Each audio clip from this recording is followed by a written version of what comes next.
안녕하세요. 오늘은 기도의 방해, 기도의 상달이라는 주제로 말씀 나누겠습니다. 저는 면역력 결핍이 되어서 건강이 급속도로 악화된 상황이 있었습니다. 그래서 저는 죽음을 받아들이고 했습니다. 그런데 아들이 저를 살리겠다고 많은 수고를 하였고 저를 내버려 두라고 해도 자기의 모든 것을 내려놓고 저를 돌보기 시작했습니다. 저는 그런 상황에서 어쩔 수 없어서 이렇게 기도하고 있었습니다. 하나님, 저를 살려주시면 제가 간증을 하겠습니다. 라고 기도했습니다. 저는 회복되었고 그런데 저는 간증하지 않았습니다. 사실 간증이 본인에게는 생생하지만 듣는 사람 입장에서는 보편적이지 않은 이야기죠. 또 저 사람은 강진자나 이렇게 하면서 불편 느끼셨다는 생각이 들어서 저는 간증을 거의 하지 않았습니다. 그렇게 기도했던 나를 하나님이 부르시려고 했던지 일단 저희 교회 목사님과 불편한 관계가 생기자 저는 그 계기로 신학을 하게 되었고 가족끼리 예배를 드리면서 간증을 하기 시작했습니다. 오늘은 마태복음 4장 말씀을 가지고 간증을 하도록 하겠습니다. 마태복음 4장은 예수님이 험한 강야, 즉 낮에는 덥고 밤에는 추운 환경이 척박한 강야에 가셔서 40일 금식기도 하신 말씀이 성경에 기록되어 있습니다. 저는 기도하면서 체험한 일을 말씀하겠습니다. 저는 하나님의 존재를 알고 싶었습니다. 그래서 하나님 살아계시냐? 당신이 계시냐고 하면서 계속 기도를 했습니다. 그런데 마귀가 제 귀에 대고 야 병신아 하나님이 어디 있어? 하면서 계속 속삭이는 것입니다. 예수님도 기도하러 강릉으로 가셨을 때에 마귀로부터 기도를 방해하는 시험을 했다고 생각하고 싶습니다. 저의 기도의 목표는 인도의 썬다싱처럼 하나님을 만날 때까지라는 생각을 가지고 기도했습니다. 이렇게 밤마다 기도했습니다. 그런데 아무런 응답이 없는 상황에서 마귀가 기아대고 속삭입니다. 이 병신아 하나님이 어디 있어를 6개월 동안 속삭였습니다. 저는 아무것도 기도하지 않고 오직 이렇게 기도했습니다. 하나님 정말 살아 계세요? 가 모든 기도였습니다. 하나님이 살아 계신가가 매우 중요했습니다. 이런저런 기도가 필요 없었습니다. 하나님이 살아 계시다는 것만을 위한 기도였습니다. 하나님이 살아 계시지 않는데 무슨 기도를 할 수 있겠습니까? 저는 오직 하나님이 살아 계신다면 저로 알게 하시던지 하나님이 살아 계신 것을 확신하게 해달라는 것이었습니다.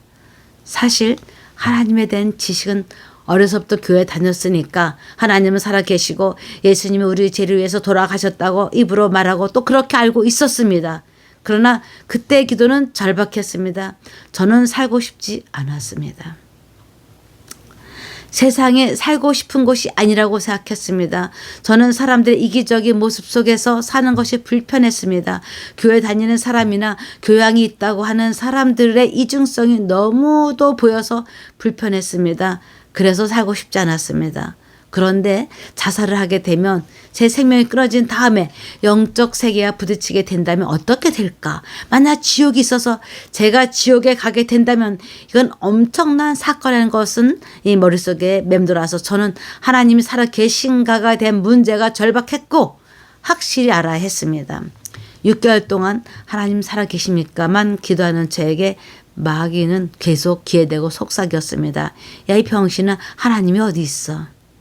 저는 약간 지독한 면이 있습니다. 밤 12시마다 두 손 들고 하나님 당신이 살아 계십니까? 하면서 기도하는 일은 쉬운 일은 아닙니다. 그러나 저는 확실한 응답이 필요했으므로 다리가 저리도록 언제 잠이 들었는지 모르면서 기도하고 잠이 들곤 했습니다. 제가 밤 12시에 기도를 시작해서 몇 시간을 기도했는지 알지 못합니다. 그렇게 기도는 계속되었습니다. 그러나 6개월 후 저는 심판대에 선 모습을 하나님이 보여주셨습니다. 심판대에 선 저는 그냥 숨어야 했습니다.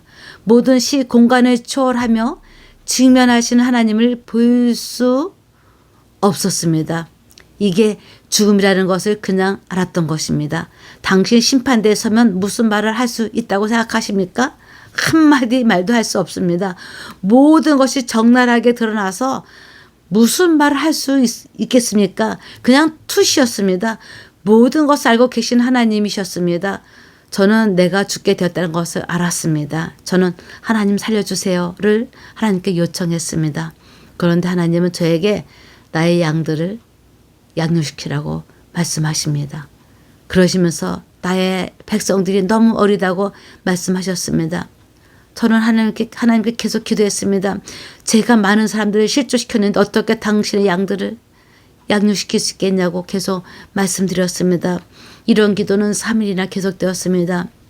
저는 하나님의 말씀이 계속되어서 할 수 없이 하나님께 제 입을 당신께 맡겨드릴 테니 당신의 제 입을 통해 말씀하십시오라고 기도드렸습니다. 하나님은 그렇게 하겠다고 말씀하셨습니다. 하나님은 교인들이 젖먹이와 같다고 말씀하셨습니다. 매일 무언가를 달라고만 하신다는 것을 알게 하셨습니다. 그 일이 있은 후 저는 중고등학생들을 말씀 지도하는데 변화가 일어나기 시작했습니다. 그 첫 번째 변화가 제가 말씀을 전하면서 제가 은혜를 받는 것이었습니다. 제가 생각지도 못한 말씀을 전하고 있었습니다. 그 다음 변화는 아이들이 지루해서 누워있던 아이들이 일어나는 것이었습니다. 그러면서 아이들이 말씀을 열심히 듣기 시작했습니다. 아이들은 부모님을 위해 기도하고 전도하기 시작했습니다. 이렇게 변화가 일어나는 것이었습니다. 그 다음은 학생 수련회에서의 체험이었습니다. 아이들이 열심히 기도를 했습니다. 서로 모여서 열심히 기도하는데 제 눈에 사탄이 와서 아이들이 기도하는 것을 방해하고 있는 것을 보여주셨습니다. 학생들이 기도할 때 성령이 얼마나 역사하시는지 성령이 하늘부터 내려오는 것을 볼 수 있었습니다. 그런데 그 기도 중에도 사탄도 함께 역사하고 있었습니다. 그걸 어떻게 아느냐고요? 저는 그런 상황을 볼 수 있었습니다. 저는 가만히 사탄이 역사하는 아이를 붙들고 기도로 도와주었습니다. 그랬더니 사탄이 떠났고 학생들은 열심히 하나님께 기도를 드렸습니다. 제가 알게 된 것은 이렇게 열심히 기도하는 데에도 사탄이 역사한다는 것입니다. 마태복음 4장에 예수님도 기도하실 때에 마귀가 예수님의 영적인 능력을 해방하기 위해서 이런 모양 저런 모양으로 방해를 했을 것입니다. 두 번째 기도 중에 본 것은 새벽 기도에서였습니다. 많으신 권사님들이 오셔서 기도를 하시는데 제 영안이 열려 새벽 기도하는 현장을 보게 하셨습니다. 공중에 마귀들이 흑암의 권세를 가지고 권사님들이 기도하시는 것들을 하나님께 상달되지 못하게 공중에서 다 가로채는 것이었습니다. 그러니까 권사님들은 매일 똑같은 기도를 하시고 또 그 기도 보따리를 가지고 집에 가셨다가 그 다음날 새벽이면 또 그 기도 보따리를 가지고 교회에 오시는 것이었습니다.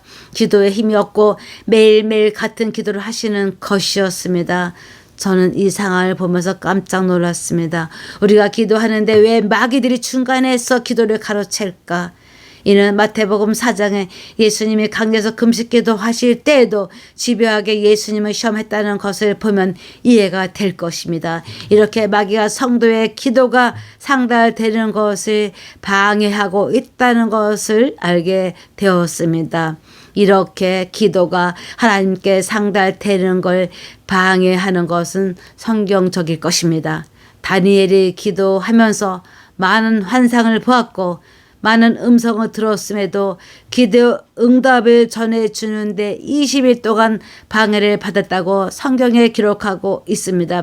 제가 공중에서 마귀가 기도를 가로채는 것을 알게 되면서 어떻게 기도해야 하나가 궁금하였습니다. 그랬더니 약복강가에서 드린 야곱의 기도를 생각나게 하셨습니다. 야곱이 약복강가에서 기도하는 것은 절박한 기도였습니다. 그런데 약복강가에서 드린 야곱의 기도는 뱃속으로부터 끌어올리는 그런 기도였습니다. 기도하시는 목사님 중에 뱃속으로부터 끌어올리는 기도를 해야 한다고 말씀하시는 분들이 있습니다.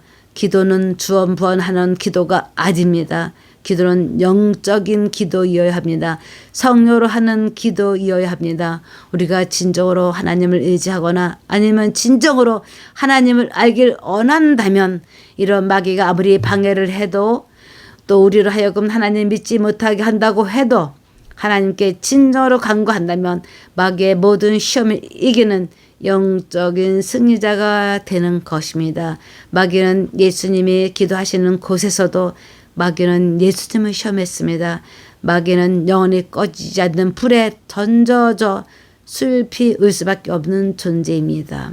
우리의 믿음의 사람들이 하나님께 가는 것을 방해하고 싶어 우리의 기도하는 것뿐만 아니라 우리 삶 가운데서도 미혹하고 우리를 하여금 하나님을 믿지 못하도록 시험을 하고 있는 것입니다. 매일매일 순간순간 우리를 시험하고 있는 것입니다.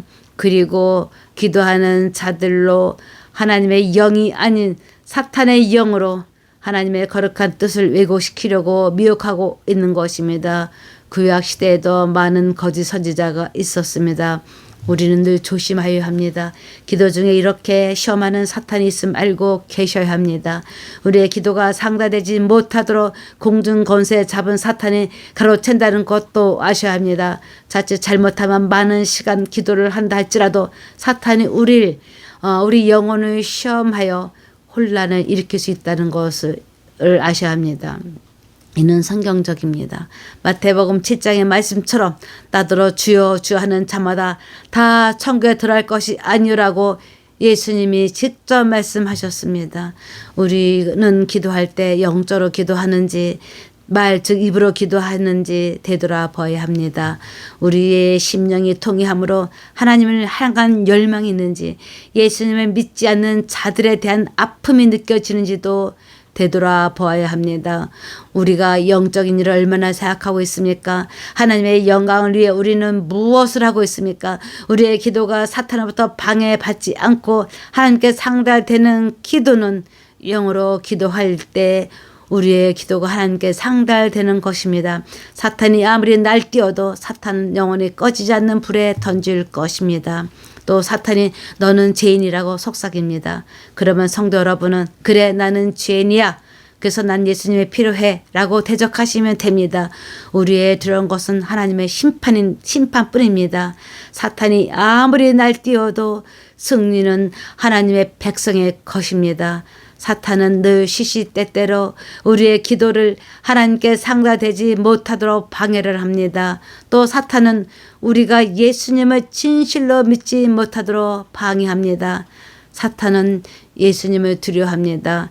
사탄을 이기신 분이 바로 예수님이기 때문입니다.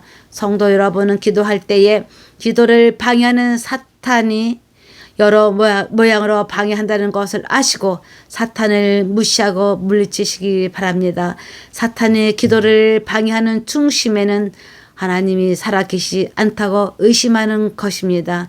이것도 예수의 이름으로 사탄아 물러가라고 명하시기 바랍니다. 사탄은 예수님의 이름을 두려워합니다.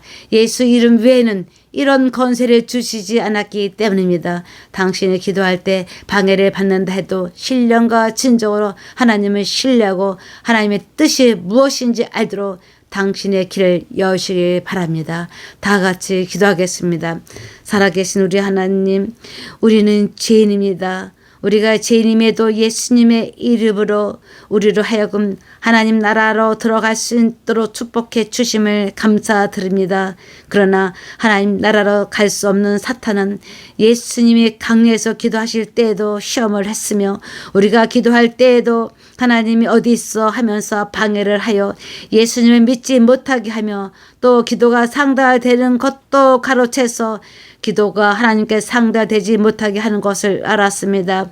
우리의 기도가 신령과 진정으로 성령의 도우심을 받는 기도가 되게 하시며 약복강가에서 기도하던 야곱처럼 우리의 모든 것을 드리는 기도가 되게 하시옵소서. 우리의 기도가 온전히 하나님께 상달되기를 원합니다. 하나님의 살아계심을 믿고 우리와 온전히 함께 하심을 믿는 가운데 기도하게 하셔서 하나님께 상달되는 기도를 하게 하시옵기를 예수님의 이름으로 기도드립니다. 아멘.